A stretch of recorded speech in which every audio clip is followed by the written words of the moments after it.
Motion second to approve the minutes. All in favor say aye. Any opposed? Minutes are approved. And we've had a request for a point of personal privilege from Councilor Barnes, and I'll let him tell you why. Thank you, Mr. Mayor. I had a distinct honor last week of being awarded the Distinguished Older Georgian. And I want to thank you, Mr. Mayor, for contacting me. Councilor Garrett, I appreciate you contacting me on Facebook, and Councilor Thompson and whatever. But I really want to say thank you. It was really a distinct honor for me, and I am really humbled by this here.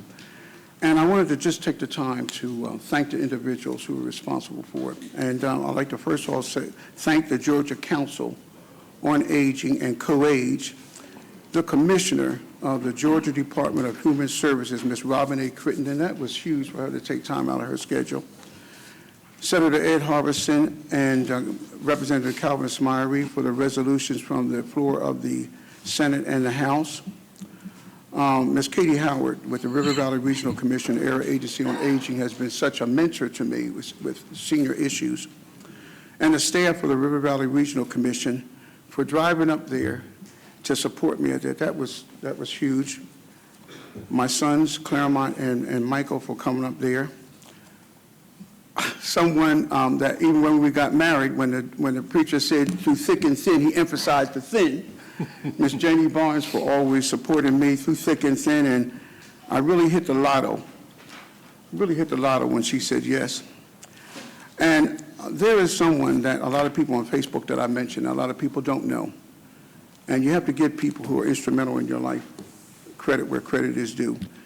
And that is Miss Mary J. White. Back in the day, they called her a scrub woman, washerwoman. She scrubbed floors. There was no Swiffer. No Swiffer back then. It was a brush. You know what I'm talking about, Isaiah. Scrub brush, you dipped it in the water on an octagon soap, and you did like this here, no matter how big the floor was.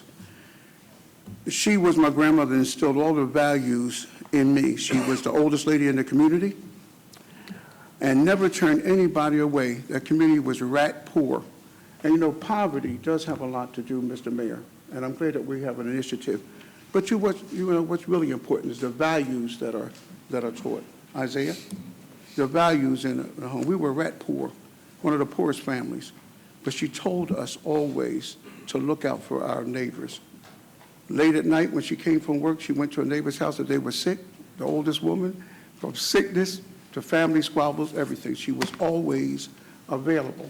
It was not the knowledge that she had because she was denied at the other times to get an education that she wanted, but she instilled education as go get an education, Mr. Mayor. And you know, I always say that a lot of people say, Pop Barnes, thank you for the things that you do in the community for so many people, and I always give credit where credit is due. I said, you want to know something? If I could be 1/10 of the person, the giving, charitable person that my grandmother was, I'd be good. I'm just chasing her, Mr. Mayor. I'm just chasing. And so I wanted to give my grandmother all the due credit for the individual that she raised me by herself. And they say a woman can't raise a man is a fallacy because my grandmother raised one hell of a man. You're looking at him right here. So a woman can raise a man. And so I just wanted to give my grandmother the credit that she deserved, as well as the other individuals who were kind enough to put me in for that award. And Mr. Mayor, I want to thank you again for allowing me the time to do that. Well, Pops, I got to tell you, you've always represented your constituents well. I think you're one of the few folks I've seen that has probably shaken the hand of everybody that lives in your district at least 3 times.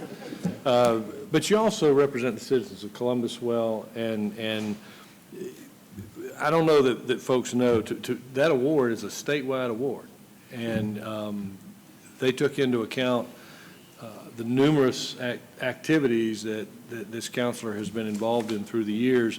Our Veterans Day parade, we wouldn't have one if it wasn't for Pop Barnes. He just decided that a city our size should be honoring its veterans. His commitment to providing health and welfare checks on people who can't perhaps get to some of the locations for them. So I think they made a very wise decision, and I would ask you all to indulge me and asking you to please rise to your feet and let's recognize this Thank gentleman. you. Thank you.